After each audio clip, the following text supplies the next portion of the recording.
రోజా అలాంటి వీడియోలో చూస్తూ ఉంటుంది కాబట్టి మేము ఆ వీడియోలు చూడలేదు. రోజా అలాంటివి బాగా చూస్తూ ఉంటాయి అందరివి. అప్పుడు హిందూపూర్ వరకు ఇప్పుడు ఇంకెవరు చూస్తూ ఉంటుంది కాబట్టి ఆమె చూస్తూ ఉంటుంది. ఆమెకు అవన్నీ బాగా చూస్తూ ఉంటుంది.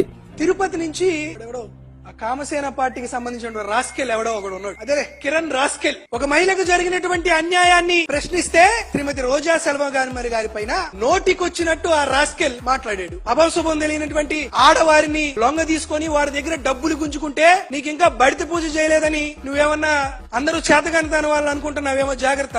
కాబట్టి ఎవడో వేసేటువంటి ఎంగిలి మెతుకు ఆశపడి మరొక్కసారి వైఎస్ఆర్ కాంగ్రెస్ పార్టీ కార్యకర్తల గురించి గాని లేదా మా మాజీ మంత్రి రోజా సెల్వమణి గారి పైన గాని లేదా అభంశుభం తెలియని మహిళల పైన గాని నువ్వొక్కసారి నీ నోటికొచ్చినట్టు మాట్లాడితే నీ నాలిక అడ్డంగా చీరేస్తాం.